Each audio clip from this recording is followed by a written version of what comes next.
Hi students, ಇಂದಿನ ತರಗತಿಯಲ್ಲಿ ನಾವು 8ನೇ ತರಗತಿಯ ಅಧ್ಯಾಯ 4 ಚತುರ್ಭುಜಗಳು ಪುಟ ಸಂಖ್ಯೆ 107ರ ಎಲ್ಲ ಪ್ರಶ್ನೆಗಳನ್ನು ಬಿಡಿಸುತ್ತಾ ಹೋಗೋಣ. ಹಿಂದಿನ ತರಗತಿಯಲ್ಲಿ ನಾವು ಅಧ್ಯಾಯ 4ರಲ್ಲಿ ಚತುರ್ಭುಜ ಈ ಅಧ್ಯಾಯದಲ್ಲಿ ಪುಟ ಸಂಖ್ಯೆ 98ರ ಲೆಕ್ಕಗಳನ್ನು ಬಿಡಿಸಿದ್ವಿ. ಇಂದಿನ ತರಗತಿಯಲ್ಲಿ ನಾವು 107ರ ಪುಟ ಸಂಖ್ಯೆ 107ರ ಪ್ರಶ್ನೆಗಳನ್ನು ಬಿಡಿಸುತ್ತಾ ಹೋಗೋಣ. ಕಂಡುಹಿಡಿಯಿರಿ. ಮೊದಲನೇ ಪ್ರಶ್ನೆ, ಕೆಳಗಿನ ಚತುರ್ಭುಜಗಳಲ್ಲಿ ಉಳಿದ ಕೋನಗಳನ್ನು ಕಂಡುಹಿಡಿಯಿರಿ. ಇಲ್ಲಿ ಒಂದು ಚತುರ್ಭುಜವನ್ನು ಕೊಟ್ಟಿದ್ದಾರೆ, ಒಂದು ಕೋನ ಪಿ ಅನ್ನು ಕೊಟ್ಟಿದ್ದಾರೆ. ಉಳಿದ ಕೋನಗಳನ್ನು ನಮಗೆ ಕಂಡುಹಿಡಿಯಲಿಕ್ಕೆ ಹೇಳಿದ್ದಾರೆ. ಮೊದಲನೇದಾಗಿ ನಾವು ಚತುರ್ಭುಜದಲ್ಲಿ ಇದೊಂದು ಸಮಾಂತರ ಚತುರ್ಭುಜ ಆಗಿದೆ. ಸಮಾಂತರ ಚತುರ್ಭುಜವನ್ನು ನಾವು ಕೋನಗಳನ್ನು ಕಂಡುಹಿಡಿಯಬೇಕಂತಂದರೆ ಮೊದಲನೇದಾಗಿ ನಾವು ಸಮಾಂತರ ಚತುರ್ಭುಜದ ಗುಣಲಕ್ಷಣಗಳನ್ನು ಅರ್ಥ ಮಾಡಿಕೊಳ್ಳಬೇಕು. ಈಗ ನೋಡ್ರಿ, ಇವು ಸಮಾಂತರ ಚತುರ್ಭುಜದ ಗುಣಲಕ್ಷಣಗಳು. ಇದೊಂದು ಸಮಾಂತರ ಚತುರ್ಭುಜ ಆಗಿದೆ. ಯಾವ ಥರ ಅಂತಂದರೆ, ಸಮಾಂತರ ಚತುರ್ಭುಜದಲ್ಲಿ ಅಭಿಮುಖ ಬಾಹುಗಳು ಸಮವಾಗಿರುತ್ತವೆ. ಮೊದಲನೇ ಗುಣಲಕ್ಷಣ ಸಮಾಂತರ ಚತುರ್ಭುಜದ ಅಭಿಮುಖ ಬಾಹುಗಳು ಸಮವಾಗಿರುತ್ತವೆ ಅಂತಂದರೆ ಎ ಬಿ ಬಾಹುವು ಡಿ ಸಿ ಬಾಹುವಿಗೆ ಸಮವಾಗಿರುತ್ತದೆ. ಎ ಬಿ ಬಾಹುವಿನ ಅಳತೆ 5 ಸೆಂಟಿಮೀಟರ್ ಆಗಿದ್ದರೆ ಡಿ ಸಿ ಬಾಹುವಿನ ಅಳತೆಯೂ ಸಹ 5 ಸೆಂಟಿಮೀಟರ್ ಆಗಿರುತ್ತದೆ. ಮತ್ತು ಇನ್ನೊಂದು ಜೊತೆ ಅಭಿಮುಖ ಬಾಹುಗಳು ಬಿ ಸಿ ಬಾಹುವು ಎ ಡಿ ಬಾಹುಗೆ ಸಮವಾಗಿರುತ್ತದೆ. ಇನ್ನೊಂದು ಜೊತೆ ಅಭಿಮುಖ ಬಾಹು ಅಂತಂದರೆ ಬಿ ಸಿ ಎ ಡಿ ಬಾಹುವಿಗೆ ಸಮವಾಗಿರುತ್ತದೆ. ಅಭಿಮುಖ ಬಾಹುಗಳು ಸಮಾಂತರ ಚತುರ್ಭುಜದಲ್ಲಿ ಸಮವಾಗಿರುತ್ತವೆ. ಮತ್ತು ಎರಡನೇ ಗುಣಲಕ್ಷಣ ಅಭಿಮುಖ ಕೋನಗಳು ಸಮ. ಕೋನ ಡಿ ಕೋನವು ಬಿ ಕೋನಕ್ಕೆ ಸಮವಾಗಿರುತ್ತದೆ ಅಂತಂದರೆ ಕೋನ ಡಿ ಕೋನ ಬಿಗೆ ಸಮವಾಗಿರುತ್ತದೆ. ಮತ್ತು ಇನ್ನೊಂದು ಜೊತೆ ಕೋನಗಳು ಕೋನ ಎ ಕೋನವು ಕೋನ ಸಿ ಕೋನಕ್ಕೆ ಸಮವಾಗಿರುತ್ತದೆ. ಅಭಿಮುಖ ಬಾಹುಗಳು ಸಮ ಮತ್ತು ಅಭಿಮುಖ ಕೋನಗಳು ಸಮ. ಡಿಗೆ ಅಭಿಮುಖ ಬಿ ಆಗಿದೆ, ಸಿಗೆ ಅಭಿಮುಖ ಎ ಆಗಿದೆ. ಇದು 40 ಡಿಗ್ರಿ ಆಗಿದ್ದರೆ ಇದನ್ನು ಸಹ 40 ಡಿಗ್ರಿ, ಇದು 80 ಡಿಗ್ರಿ ಆಗಿದ್ದರೆ ಇದು ಸಹ 80 ಡಿಗ್ರಿ ಆಗಿರುತ್ತದೆ. ಮತ್ತು ಪಾರ್ಶ್ವಕೋನಗಳ ಮೊತ್ತ. ಪಾರ್ಶ್ವಕೋನಗಳು ಅಂತಂದರೆ ಅಕ್ಕಪಕ್ಕದ ಕೋನಗಳು. ಅಕ್ಕಪಕ್ಕದ ಕೋನಗಳು ಯಾವುದೇ ಆಗಿರಲಿ, ಎಗೆ ಡಿ ಪಾರ್ಶ್ವಕೋನ ಪಕ್ಕದ ಕೋನ, ಡಿಗೆ ಸಿ ಆಗಿದೆ, ಸಿಗೆ ಬಿ ಆಗಿದೆ, ಬಿಗೆ ಎ ಆಗಿದೆ. ಯಾವುದೇ ನೀವು ಪಾರ್ಶ್ವಕೋನಗಳನ್ನು ತಗೊಳ್ರಿ, ಅದರ ಪಾರ್ಶ್ವಕೋನಗಳ ಮೊತ್ತವು 180 ಡಿಗ್ರಿ ಆಗಿರುತ್ತದೆ. ಮೊದಲನೇದಾಗಿ ಅಭಿಮುಖ ಬಾಹುಗಳು ಸಮವಾಗಿರುತ್ತವೆ ಮತ್ತು ಅಭಿಮುಖ ಕೋನಗಳು ಸಮವಾಗಿರುತ್ತವೆ. ಮತ್ತು ಪಾರ್ಶ್ವಕೋನಗಳ ಮೊತ್ತ, ಯಾವುದೇ ಎರಡು ಪಾರ್ಶ್ವಕೋನಗಳನ್ನು ತಗೊಂಡ್ರೆ ಅವುಗಳ ಮೊತ್ತ ಎಗೆ ಡಿ ಪಾರ್ಶ್ವಕೋನ 180, ಎಗೆ B 180, B C 180, D C ಯಾವುದೇ ಎರಡು ಕೋನಗಳನ್ನು ತಗೊಂಡ್ರೆ ಅವುಗಳ ಮೊತ್ತ 180 ಡಿಗ್ರಿ ಆಗಿರುತ್ತದೆ. ಇವು ಸಮಾಂತರ ಚತುರ್ಭುಜದ ಗುಣಲಕ್ಷಣಗಳಾಗಿವೆ. ಈಗ ನಾವು ಇದರ ಮೇಲೆ ಲೆಕ್ಕಗಳನ್ನು ಬಿಡಿಸುತ್ತಾ ಹೋಗೋಣ. ಇಲ್ಲಿ ಒಂದು ಸಮಾಂತರ ಚತುರ್ಭುಜವನ್ನು ಕೊಟ್ಟಿದ್ದಾರೆ. ಇದರ ನಾವು ಎಲ್ಲ ಕೋನಗಳನ್ನು ಕಂಡುಹಿಡಿಯಬೇಕಿದೆ. ನಾವು ಈಗ ತಾನೇ ಎಲ್ಲ ಗುಣಲಕ್ಷಣಗಳನ್ನು ತಿಳ್ಕೊಂಡ್ವಿ. ಅದರ ಮೇಲೆ ನಾವು ಈಗ ಲೆಕ್ಕಗಳನ್ನು ಬಿಡಿಸುತ್ತಾ ಹೋಗೋಣ. ಇಲ್ಲಿ ನೋಡ್ರಿ, ಪಿ ಇ ಬಾಹುಗೆ ಆರ್ ಎಗೆ ಸಮಾಂತರವಾಗಿದೆ. ಪಿ ಇ ಬಾಹುವಿನ ಅಳತೆಯು ಆರ್ ಎ ಬಾಹುವಿನ ಅಳತೆಗೆ ಸಮ. ಯಾಕೆಂತಂದರೆ ಸಮಾಂತರ ಚತುರ್ಭುಜದಲ್ಲಿ ಅಭಿಮುಖ ಬಾಹುಗಳು ಸಮವಾಗಿರುತ್ತವೆ. ಆದ್ದರಿಂದ ಪಿ ಇ ಆರ್ ಎಗೆ ಸಮವಾಗಿದೆ. ಮತ್ತು ಇನ್ನೊಂದು ಜೊತೆ ಅಭಿಮುಖ ಬಾಹುಗಳು ಅಂತಂದರೆ ಆರ್ ಪಿ ಅಥವಾ ಪಿ ಆರ್ ಬಾಹುವಿನ ಅಳತೆಯು ಇ ಎ ಬಾಹುವಿನ ಅಳತೆಗೆ ಸಮವಾಗಿದೆ. ನೀವು ನೋಡಬಹುದು, ಪಿ ಯು ಆರಿಗೆ ಸಮವಾಗಿದೆ, ಆರ್ ಪಿ ಯು ಎ ಇಗೆ ಸಮವಾಗಿದೆ. ಇದು ಮೊದಲನೆಯ ಗುಣಲಕ್ಷಣದಲ್ಲಿ ನಾವು ನೋಡಿದ್ವಿ. ಆದ್ದರಿಂದ ಪಿ ಇ ಎ ಆರ್ ಒಂದು ಸಮಾಂತರ ಚತುರ್ಭುಜ ಆಗಿದೆ. ನೀವು ನೋಡ್ಬೋದು, ಸಮಾಂತರ ಚತುರ್ಭುಜದ ಎರಡನೇ ಗುಣಲಕ್ಷಣ ಏನಿತ್ತು? ಅಭಿಮುಖ ಕೋನಗಳು ಸಮವಾಗಿರುತ್ತವೆ. ಕೋನ ಪಿ 40 ಡಿಗ್ರಿ ಆಗಿದ್ದರೆ ಕೋನ ಎ ಸಹ ಎಷ್ಟಾಗಿರುತ್ತದೆ? 40 ಡಿಗ್ರಿ. ಕೋನ ಪಿ 40 ಇದ್ದರೆ ಕೋನ ಎ ಸಹ 40 ಡಿಗ್ರಿ. ಯಾಕಂತಂದರೆ ಸಮಾಂತರ ಚತುರ್ಭುಜದ ಅಭಿಮುಖ ಕೋನಗಳು ಸಮವಾಗಿರುತ್ತವೆ.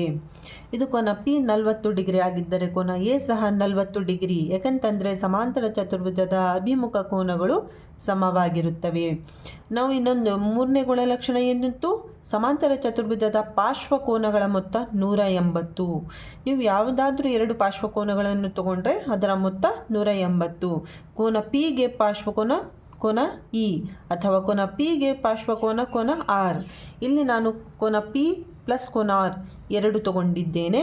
ಕೋನ ಪಿ ಪ್ಲಸ್ ಕೋನ R is equal to 180 degree. ಯಾಕೆಂತಂದರೆ ಸಮಾಂತರ ಚತುರ್ಭುಜದ ಪಾರ್ಶ್ವಕೋನಗಳ ಮೊತ್ತವು 180 ಡಿಗ್ರಿ ಆಗಿರುತ್ತದೆ. ಕೋನ ಪಿ ಎಷ್ಟಿದೆ ಇಲ್ಲಿ? 40 ಡಿಗ್ರಿ. ಪಿ ಇದ್ದಲ್ಲಿ ನಾವಿಲ್ಲಿ 40 ಡಿಗ್ರಿಯನ್ನು ಹಾಕೋಣ.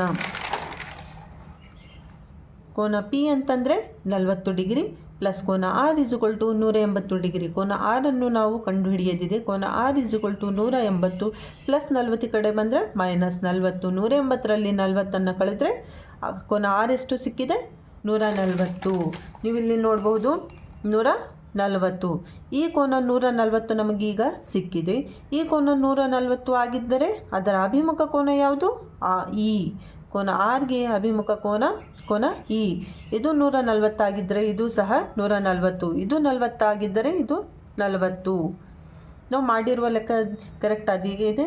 ಯಾವ ಥರ ನಾವು ನೋಡ್ಬೋದು? ಇದು 40 ಡಿಗ್ರಿ, ಇದು 140 ಡಿಗ್ರಿ. 140 ಪ್ಲಸ್ 40 180 ಅಂತಂದರೆ ಪಾರ್ಶ್ವಕೋನಗಳ ಮೊತ್ತ 180.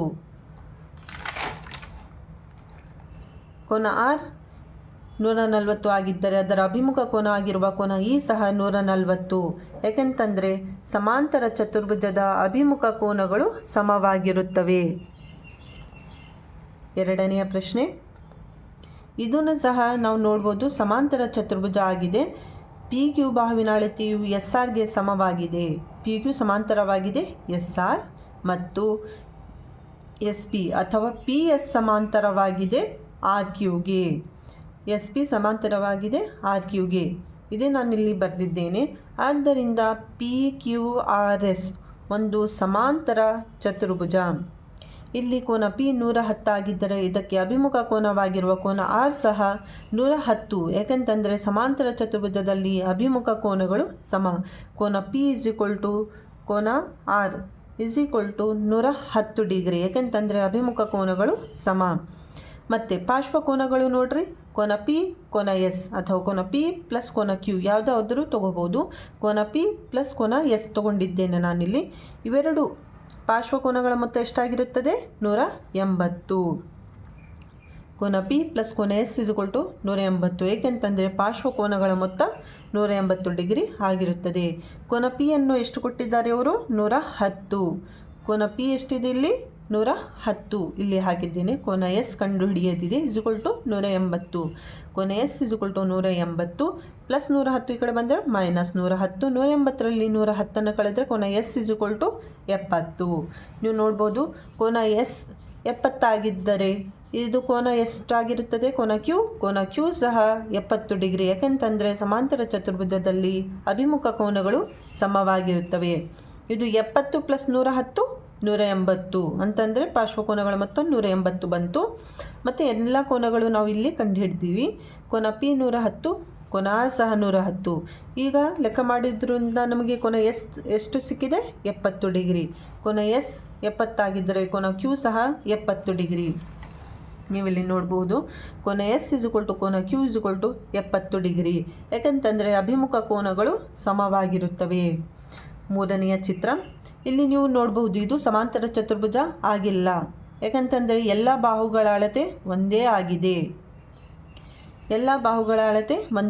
ಅಲ್ಲಿ ಸಮಾಂತರ ಚತುರ್ಭುಜದಲ್ಲಿ ಅಭಿಮುಖ ಬಾಹುಗಳು ಸಮವಾಗಿರ್ತಿದ್ವು. ಇಲ್ಲಿ ಅಂತಂದರೆ ಎಲ್ಲ ಬಾಹುಗಳು ಸಮವಾಗಿವೆ.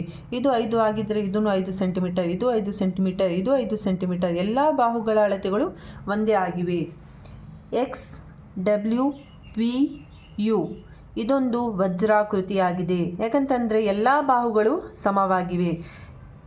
ವಜ್ರಾಕೃತಿಯ ಗುಣಲಕ್ಷಣಗಳು ನೋಡ್ರಿ. ವಜ್ರಾಕೃತಿಯಲ್ಲಿ ಎಲ್ಲ ಬಾಹುಗಳ ಅಳತೆಗಳು ಒಂದೇ ಆಗಿರುತ್ತದೆ. ಅಂದರೆ ಇದು 2 2 2 2 ಅಂತಂದರೆ 2 2 ಸೆಂಟಿಮೀಟರ್. ಎಷ್ಟೇ ಸೆಂಟಿಮೀಟರ್ ಆಗಲಿ ಒಂದು ಬಾಹು 5 ಸೆಂಟಿಮೀಟರ್ ಇದ್ದರೆ ವಜ್ರಾಕೃತಿಯಲ್ಲಿ ಎಲ್ಲ ಬಾಹುಗಳ ಅಳತೆಗಳು ಸಹ 5 ಸೆಂಟಿಮೀಟರೇ ಆಗಿರುತ್ತದೆ. ಎಲ್ಲ ಬಾಹುಗಳು ವಜ್ರಾಕೃತಿಯಲ್ಲಿ ಸಮವಾಗಿರುತ್ತವೆ. ಮತ್ತು ಕರ್ಣಗಳು ನೀವಿಲ್ಲಿ ನೋಡಬಹುದು. ಇವು ಕರ್ಣಗಳಾಗಿವೆ. ಇವು ಒಳಗಿನಲ್ಲಿ ಕರ್ಣಗಳಾಗಿವೆ. ಕರ್ಣಗಳು 90 ಡಿಗ್ರಿ ಕೋನದಲ್ಲಿ ಅರ್ಧಿಸುತ್ತವೆ. ನೀವಿಲ್ಲಿ ನೋಡಬಹುದು ಎಷ್ಟಾಗಿದೆ, ಇದು 90 ಡಿಗ್ರಿ. 90 ಡಿಗ್ರಿ ಕೋನದಲ್ಲಿ ಅರ್ಧಿಸುತ್ತಿವೆ. 90 ಡಿಗ್ರಿ ಕೋನದಲ್ಲಿ ಅರ್ಧಿಸುತ್ತಿವೆ. ಅಭಿಮುಖ ಕೋನಗಳು ಸಮ. ನೀವು ನೋಡಬಹುದು ಕೋನ ಎ ಕೋನವು ಅಭಿಮುಖ ಯಾವುದು? ಕೋನ ಎಗೆ ಸಿ, ಮತ್ತು ಕೋನ ಬಿಗೆ ಅಭಿಮುಖ ಕೋನ ಡಿ. ಅಭಿಮುಖ ಕೋನಗಳು ಸಮ. ಮತ್ತು 4ನೇ ಗುಣಲಕ್ಷಣ ಅಂತಂದರೆ ಕರ್ಣಗಳು ಶೃಂಗಕೋನಗಳನ್ನು ಕರ್ಣಗಳು ಶೃಂಗ, ಎ ಶೃಂಗ, ಶ್ರೀ ಶೃಂಗ, ಡಿ ಮತ್ತು ಬಿ, ಇವೆ 4 ಶೃಂಗಗಳಾಗಿವೆ. ಕರ್ಣಗಳು ಶೃಂಗಕೋನಗಳನ್ನು 2 ಭಾಗಗಳಾಗಿ ವಿಭಜಿಸುತ್ತವೆ. ನೀವು ಇಲ್ಲಿ ನೋಡಬಹುದು ಸಿ ನಲ್ಲಿ 2 ಭಾಗಗಳಾಗಿವೆ, ಡಿ ನಲ್ಲಿ ಸಹ 2 ಭಾಗ, ಎ ನಲ್ಲಿ 2 ಭಾಗ, ಬಿ ನಲ್ಲಿ ಸಹ 2 ಭಾಗ. ಮತ್ತೊಂದು ಸಲ ಹೇಳ್ತೀನಿ ನೋಡ್ರಿ, ಎಲ್ಲ ಬಾಹುಗಳು ಸಮವಾಗಿರುತ್ತವೆ. ವಜ್ರಾಕೃತಿಯಲ್ಲಿ ಎಲ್ಲ ಬಾಹುಗಳು ಸಮವಾಗಿರುತ್ತವೆ. ಮತ್ತು ಕರ್ಣಗಳು 90 ಡಿಗ್ರಿ ಕೋನದಲ್ಲಿ ಅರ್ಧಿಸುತ್ತವೆ. ಇವೆಲ್ಲ 90 ಡಿಗ್ರಿ ಆಗಿರುತ್ತವೆ. ಅಭಿಮುಖ ಕೋನಗಳು ಸಮ. ಈ ಕೋನ ಈ ಕೋನಕ್ಕೆ ಸಮವಾಗಿರುತ್ತದೆ, ಈ ಕೋನವು ಈ ಕೋನಕ್ಕೆ ಸಮವಾಗಿರುತ್ತದೆ. ಮತ್ತು ಕರ್ಣಗಳು ಶೃಂಗಕೋನಗಳನ್ನು 2 ಭಾಗಗಳಾಗಿ ವಿಭಾಗಿಸುತ್ತವೆ. ಇವು ವಜ್ರಾಕೃತಿಯ ಗುಣಲಕ್ಷಣಗಳು. ಅದನ್ನು ನಾವು ತಿಳ್ಕೊಂಡು ಈ ಲೆಕ್ಕವನ್ನು ಬಿಡಿಸಬೇಕಾಗಿದೆ. ಇದರಲ್ಲಿ ಎಕ್ಸ್ ಡಬ್ಲ್ಯೂ ವಿ ಯು ಒಂದು ವಜ್ರಾಕೃತಿಯಾಗಿದೆ. ಯಾಕೆಂತಂದರೆ ಎಲ್ಲ ಬಾಹುಗಳು ಸಮವಾಗಿವೆ. ನೀವು ನೋಡ್ಬೋದು ತ್ರಿಭುಜ, ಇಲ್ಲಿ 2 ತ್ರಿಭುಜಗಳಾಗಿವೆ. ತ್ರಿಭುಜ ಎಕ್ಸ್ ಯು ವಿ, ತ್ರಿಭುಜ ಎಕ್ಸ್ ಯು ವಿ ಈ ಥರ ಬಂದಿದೆ ನೋಡ್ರಿ. ಇದು ಎಕ್ಸ್ ಯು ವಿ ತ್ರಿಭುಜ ಎಕ್ಸ್ ಯು ವಿನಲ್ಲಿ ಯು ವಿ ಯಾವುದಕ್ಕೆ ಸಮವಾಗಿದೆ? ಯು ಎಕ್ಸ್ಗೆ ಸಮವಾಗಿದೆ. ಚಿತ್ರದಲ್ಲಿ ನೋಡ್ಬೋದು ಎಕ್ಸ್ ಯು ವಿ ತ್ರಿಭುಜದಲ್ಲಿ ವಿ ಯು ಎಕ್ಸ್ ಯುಗೆ ಸಮವಾಗಿದೆ. ಈ ಬಾಹುವಿನ ಅಳತೆಯು ಈ ಬಾಹುವಿನ ಅಳತೆಗೆ ಸಮವಾಗಿದೆ. ಈ ಬಾಹುಗಳು ಸಮವಾಗಿದ್ದರೆ ಇದು ಕೋನ ವಿ 30 ಡಿಗ್ರಿ ಆಗಿದ್ದರೆ ಕೋನ ಎಕ್ಸ್ ಸಹ ಎಷ್ಟಾಗಿರುತ್ತದೆ? 30 ಡಿಗ್ರಿ. ಈ ಬಾಹುವಿಗೆ ಸಮವಾಗಿರುವುದರಿಂದ ಇದು ವಿ 30 ಡಿಗ್ರಿ ಆಗಿದ್ದರೆ ಎಕ್ಸ್ ಸಹ ಎಷ್ಟಾಗಿರುತ್ತದೆ? 30 ಡಿಗ್ರಿ. ಈ ಕೋನದ ಅಳತೆ 30 ಡಿಗ್ರಿ. ಆದ್ದರಿಂದ U X V U V X 30 degree. ಅಭಿಮುಖ ಕೋನಗಳು ಸಮವಾಗಿರುತ್ತವೆ. ಆದ್ದರಿಂದ ಇವು ಕೋನಗಳು 30 ಡಿಗ್ರಿ ಆಗಿರುತ್ತವೆ. ವಿ 30 ಆಗಿದ್ದರೆ ಎಕ್ಸ್ ಸಹ ಎಷ್ಟಾಗಿರುತ್ತದೆ? 30 ಡಿಗ್ರಿ. ಆದ್ದರಿಂದ U X V W X V U X V W X ವಿಗೆ ಸಮವಾಗಿರುತ್ತವೆ. ಎಷ್ಟಾಗಿರುತ್ತದೆ? ಇದು 30 ಡಿಗ್ರಿ. ವಜ್ರಾಕೃತಿಯ ಕರ್ಣಗಳು ಕೋನಗಳನ್ನು ಅರ್ಧಿಸುತ್ತವೆ. ಆದ್ದರಿಂದ ಎಕ್ಸ್ ಕೋನವು ಈ ಎಕ್ಸ್ ಕೋನಕ್ಕೆ ಸಮ 30 ಡಿಗ್ರಿ ಆಗಿರುತ್ತದೆ. ಮೂರನೇದಾಗಿ ಕೋನ U V X W V X 30 degree. ಯಾಕಂತಂದರೆ ಇದಕ್ಕೂ ಕಾರಣ ವಜ್ರಾಕೃತಿಯ ಕರ್ಣಗಳು ಕೋನಗಳನ್ನು ಅರ್ಧಿಸುತ್ತವೆ. ಕೋನ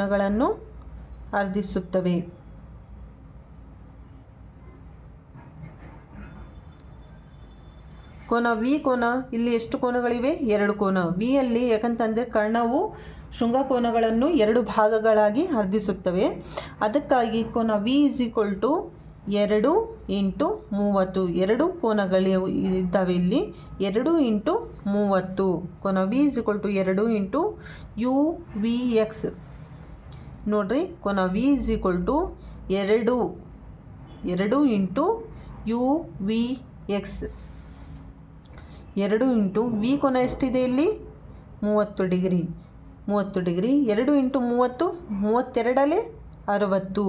ಕೋನ ವಿ 60 ಡಿಗ್ರಿ ಆಗಿದ್ದರೆ ಕೋನ ಎಕ್ಸ್ ಸಹ ಎಷ್ಟಾಗಿರುತ್ತದೆ? 60 ಡಿಗ್ರಿ. ಯಾಕಂತಂದರೆ ಕೋನ ವಿ 60 ಡಿಗ್ರಿ ಸಿಕ್ಕಿದ್ರೆ ಕೋನ ಎಕ್ಸ್ ಸಹ ಎಷ್ಟಾಗಿರುತ್ತದೆ? ಈಗ 60 ಡಿಗ್ರಿ. ಯಾಕಂತಂದರೆ ವಜ್ರಾಕೃತಿಯಲ್ಲಿ ಅಭಿಮುಖ ಕೋನಗಳು ಸಮ.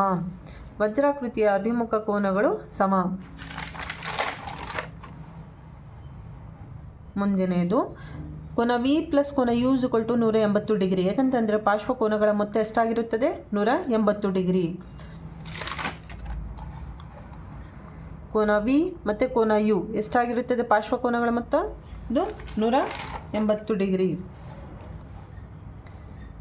60 ಪ್ಲಸ್ ಯು ಗೊತ್ತಿಲ್ಲ ನಮಗೆ = 180. ಕೋನ ಯು ಗೊತ್ತಾಗಬೇಕಾಗಿದೆ. ಕೋನ ಯು = 180ರಲ್ಲಿ 60 ಕಳೆದರೆ ಯು = 120 ಡಿಗ್ರಿ.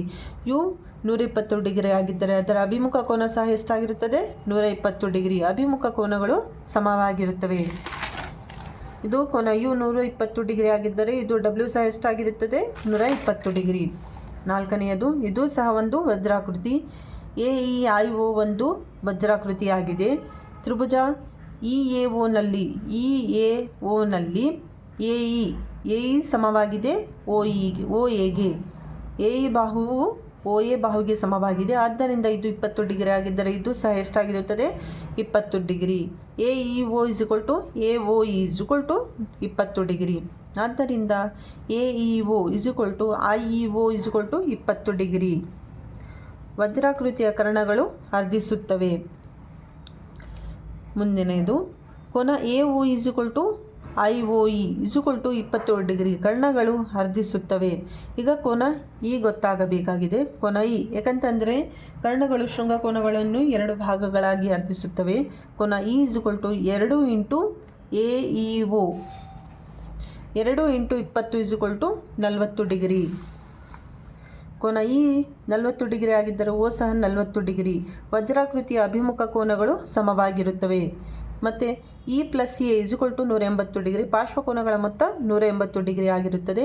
ಈ ಕೋನ Eಗೆ ಗೊತ್ತಾಗಿದೆ 40 ಡಿಗ್ರಿ. ಕೋನ A = 180. ಕೋನ A = 180ರಲ್ಲಿ 40 ಕಳೆದರೆ 140.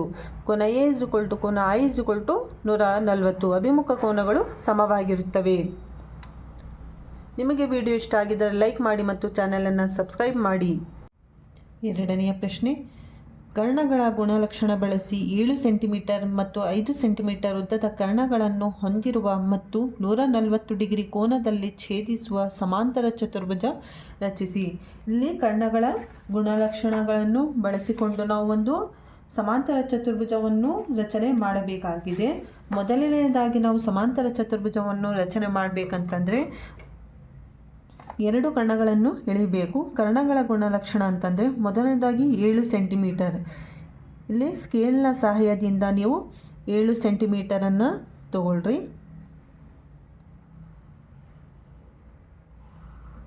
ಏಳು ಸೆಂಟಿಮೀಟರ್ ಇದೆ. ಇದಕ್ಕೆ AC ಇದು ಒಟ್ಟಾಗಿ 7 ಸೆಂಟಿಮೀಟರನ್ನು ತೆಗೆದುಕೊಂಡಿದ್ದೇನೆ. ನೆಕ್ಸ್ಟ್, ಕೈವರ್ನ ಸಹಾಯದಿಂದ ಅರ್ಧಕ್ಕಿಂತ ಹೆಚ್ಚು ಅಳತೆಯನ್ನು ತಗೊಳ್ರಿ. ಇದು ಅರ್ಧಕ್ಕಿಂತ ಹೆಚ್ಚು, ಇದು ಅರ್ಧ ಆಗಿದೆ. ಅರ್ಧಕ್ಕಿಂತ ಹೆಚ್ಚು ಅಳತೆಯನ್ನು ನಿಮ್ಮ ಕೈವರ್ನ ಸಹಾಯದಿಂದ ತಗೊಳ್ರಿ. ಬಿಂದು A ಮೇಲೆ ಇಟ್ಟು ಮೇಲೆ ಒಂದು ಕಂಸ ಮತ್ತು ಕೆಳಗಡೆ ಒಂದು ಕಂಸವನ್ನು ಎಳೆಯಿರಿ. ನೆಕ್ಸ್ಟ್, ಈಗ ಬಿಂದು C ಮೇಲೆ ಇಟ್ಟು ಈ ಕಂಸವನ್ನು ಕಟ್ ಮಾಡಿಕೊಳ್ಳ್ರಿ.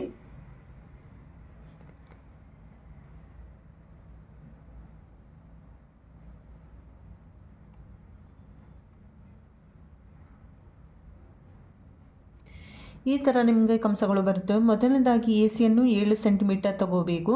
ಮತ್ತು ಕೈವರ್ನ ಸಹಾಯದಿಂದ ಅರ್ಧಕ್ಕಿಂತ ಹೆಚ್ಚು ತಗೊಂಡು A ಮೇಲೆ ಒಂದು ಮತ್ತು C ಮೇಲೆ ಒಂದು ಇಟ್ಟು ಕಂಸಗಳನ್ನು ನಾವು ಇಲ್ಲಿ ಕಟ್ ಮಾಡಿಕೊಳ್ಬೇಕು. ನೆಕ್ಸ್ಟ್, ಇದನ್ನು ನಾವು ಜೋಡಿಸೋಣ. ಈ ಥರ ಬರಬೇಕು. ಆಮೇಲೆ ಈಗ ಎಷ್ಟು ಡಿಗ್ರಿ ಕೋನವನ್ನು ಕೊಟ್ಟಿದ್ದಾರೆ ಅವರು? 140 ಡಿಗ್ರಿ ಕೋನ ಮಾಪಕದ ಸಹಾಯದಿಂದ ಮಧ್ಯಬಿಂದು ಇಲ್ಲಿ ಇದೆ. ಮಧ್ಯಬಿಂದುವಿನಲ್ಲಿ ನಿಮ್ಮ ಕೋನ ಮಾಪಕವನ್ನು ಇಡ್ರಿ. 140 ನೋಡ್ರಿ ಎಲ್ಲಿದೆ?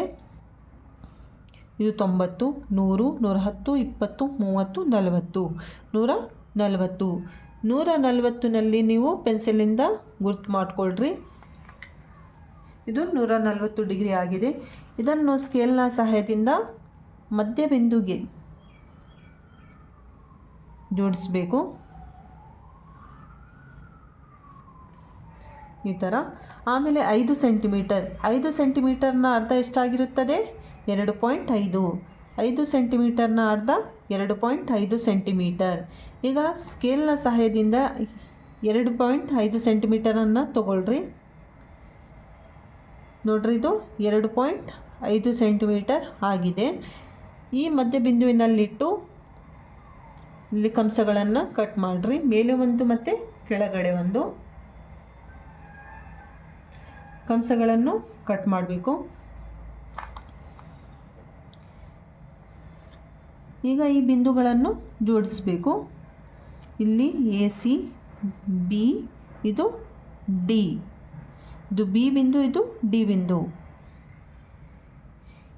ABಗೆ ಜೋಡಿಸ್ರಿ ಮತ್ತು AD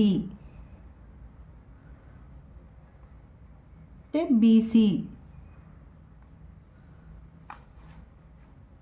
ಮತ್ತು DC. ಈ ಥರ ಒಂದು ಸಮಾಂತರ ಚತುರ್ಭುಜ ನಿಮಗೆ ಬಂದಿರುತ್ತದೆ. ಇದರ ಅಳತೆಗಳಂತಂದರೆ ಇದು 3.5 ಸೆಂಟಿಮೀಟರ್, ಇದು 3.5 ಸೆಂಟಿಮೀಟರ್ ಆಗಿರುತ್ತದೆ. ಯಾಕಂತಂದರೆ ಇಲ್ಲಿ ಅರ್ಧಕ್ಕಿಂತ ಹೆಚ್ಚು ಕಟ್ ಮಾಡಿದಾಗ ಇದು 3.5 ಸೆಂಟಿಮೀಟರ್, ಇದು 3.5 ಸೆಂಟಿಮೀಟರ್ ಆಗಿರುತ್ತದೆ. ಒಟ್ಟಾಗಿ 3.5 + 3.5 7 ಸೆಂಟಿಮೀಟರ್. ನೆಕ್ಸ್ಟ್ ಇದು ಎಷ್ಟನ್ನು ತೊಗೊಂಡಿದ್ವಿ ನಾವು? 5ರ ಅರ್ಧ 2.5, ಇದು 2.5 ಸೆಂಟಿಮೀಟರ್, ಇದು 2.5 ಸೆಂಟಿಮೀಟರ್. ಈ ಕೋನ ಎಷ್ಟು ಕೋನ ಆಗಿದೆ? ಇದು 140 ಡಿಗ್ರಿ ಕೋನ. ಈ ಥರ ರಚನೆ ಮಾಡಬೇಕು ನೋಡ್ರಿ. ಮೂರನೇ ಪ್ರಶ್ನೆ, ಕರ್ಣಗಳ ಗುಣಲಕ್ಷಣ ಬಳಸಿಕೊಂಡು 4 ಸೆಂಟಿಮೀಟರ್ ಮತ್ತು 5 ಸೆಂಟಿಮೀಟರ್ ಉದ್ದದ ಕರ್ಣಗಳನ್ನು ಹೊಂದಿರುವ ವಜ್ರಾಕೃತಿಯನ್ನು ರಚಿಸಿ. ನಾವು ನೋಡಿದ್ವಿ ವಜ್ರಾಕೃತಿಯಲ್ಲಿ, ನಾವು ಗುಣಲಕ್ಷಣವನ್ನು ನೋಡಿದ್ವಿ. ಏನಿತ್ತು ಅದು? ವಜ್ರಾಕೃತಿಯಲ್ಲಿ 90 ಡಿಗ್ರಿ ಕೋನದಲ್ಲಿ ಕರ್ಣಗಳು ಪರಸ್ಪರ ಅರ್ಧಿಸುತ್ತವೆ. ಕರ್ಣಗಳು ಎಷ್ಟು ಕೋನದಲ್ಲಿ?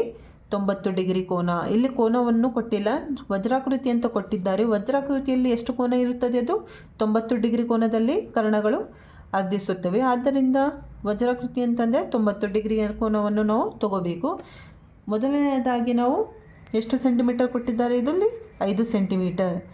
5 ಸೆಂಟಿಮೀಟರನ್ನು ತಗೊಳ್ರಿ.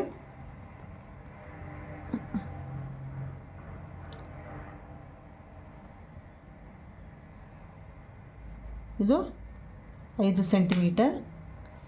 AC 5 ಸೆಂಟಿಮೀಟರ್ ಆಗಿದೆ. 5 ಸೆಂಟಿಮೀಟರ್ ಅಂತಂದರೆ 2.5 ಇರುತ್ತದೆ. ಈಗ ಅರ್ಧಕ್ಕಿಂತ ಹೆಚ್ಚು ತಗೋಬೇಕು. ಅರ್ಧಕ್ಕಿಂತ ಹೆಚ್ಚು. ನಿಮ್ಮ ಕೈವರ್ಣ ಸಹಾಯದಿಂದ ACಯ ಅರ್ಧಕ್ಕಿಂತ ಹೆಚ್ಚು ಅಳತೆಯನ್ನು ತಗೊಳ್ರಿ.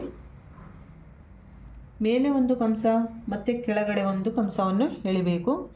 ನೆಕ್ಸ್ಟ್ Cಯಲ್ಲಿ ಇಟ್ಟು ಮೇಲೆ ಒಂದು ಕಂಸ ಮತ್ತು ಕೆಳಗಡೆ ಒಂದು ಕಂಸ.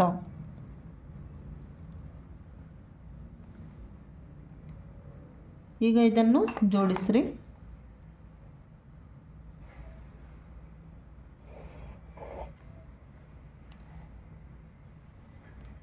ಈಗ 90 ಡಿಗ್ರಿ ಕೋನವನ್ನು ಕೋನ ಮಾಪಕದ ಸಹಾಯದಿಂದ ತಗೋಬೇಕು.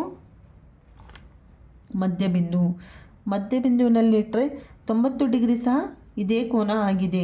ಇದೇ ಲೈನಿಗೆ ನಾವು ಕಂಸಗಳನ್ನು ಎಳೆದಿದ್ವಲ್ಲ, ಇದೇ 90 ಡಿಗ್ರಿ, ಇದೇ 90 ಡಿಗ್ರಿ ಆಗಿದೆ. ಇದಕ್ಕೆ ನಾವು 90 ಡಿಗ್ರಿಯನ್ನು ಇಲ್ಲಿ ಗುರುತಿಸಿದ್ದೇವೆ. ಈಗ 4 ಸೆಂಟಿಮೀಟರ್. 4 ಸೆಂಟಿಮೀಟರ್ನ ಅರ್ಧ ಎಷ್ಟು? 2 ಸೆಂಟಿಮೀಟರ್. 4 ಸೆಂಟಿಮೀಟರ್ನ ಅರ್ಧ 2 ಸೆಂಟಿಮೀಟರ್. ನಿಮ್ಮ ಸ್ಕೇಲ್ನ ಸಹಾಯದಿಂದ ಕೈವನ್ನಲ್ಲಿ 2 ಸೆಂಟಿಮೀಟರನ್ನು ತಗೊಳ್ರಿ. 2 ಸೆಂಟಿಮೀಟರ್ ತಗೊಂಡು ಇಲ್ಲೇ 90 ಡಿಗ್ರಿ ಬಂದಿತ್ತು, ಇದನ್ನೇ ನಾವೀಗ ಕಟ್ ಮಾಡಬೇಕು.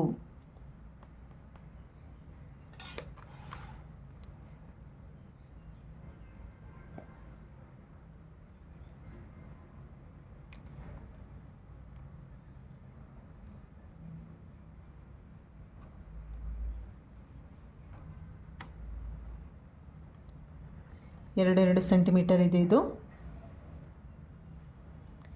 ಈಗ ಬಂದಿರುವ ಬಿಂದುಗಳನ್ನು ಜೋಡಿಸಬೇಕು. B, ಇದು D. ADಯನ್ನು ಜೋಡಿಸಿ. ಮತ್ತು AB, CB ಮತ್ತು DC. ಇದೊಂದು ಏನು ಸಿಕ್ಕಿದೆ ನಮಗೆ? ವಜ್ರಾಕೃತಿ. ವಜ್ರಾಕೃತಿಯಲ್ಲಿ ಕರ್ಣಗಳು 90 ಡಿಗ್ರಿ ಕೋನದಲ್ಲಿ ಆರ್ಧಿಸುತ್ತವೆ. ಈಗ 5 ಸೆಂಟಿಮೀಟರ್ ತೊಗೊಂಡಿದ್ವಿ. ಇದು 5 ಅಂತಂದರೆ ಎಷ್ಟಿರುತ್ತದೆ? 2.5 ಸೆಂಟಿಮೀಟರ್. ಇದು 4 ಅಂತಂದರೆ 2 ಸೆಂಟಿಮೀಟರ್. ಇದು 2 ಸೆಂಟಿಮೀಟರ್. ಇಲ್ಲಿ ನೋಡ್ರಿ, ಇಲ್ಲಿ ಕಟ್ ಮಾಡಿದ್ದು ನಮಗೆ ಸ್ವಲ್ಪ ಇಲ್ಲಿ ಬಂದಿದೆ. ಇದು ಕಂಸ ಇಲ್ಲಿದೆ. ಮೊದಲನೇ ಕಂಸಗಳು ಕೆಳಗಡೆ ಇವೆ. ಇಲ್ಲಿವರೆಗೆ ನಾವು ಪುಟ ಸಂಖ್ಯೆ 107 ಎಲ್ಲ ಲೆಕ್ಕಗಳನ್ನು ಬಿಡಿಸಿದ್ದೇವೆ. ನಿಮಗೆ ವಿಡಿಯೋ ಇಷ್ಟ ಆಗಿದ್ದರೆ ಲೈಕ್ ಮಾಡಿ ಮತ್ತು ಚಾನಲನ್ನು ಸಬ್ಸ್ಕ್ರೈಬ್ ಮಾಡಿ ಮತ್ತು ಇನ್ನೂ ಹೆಚ್ಚು ವಿಡಿಯೋಗಳಿಗಾಗಿ ನಿಮ್ಮ ಫ್ರೆಂಡ್ಸ್ ಜೊತೆ ಶೇರ್ ಮಾಡಿ.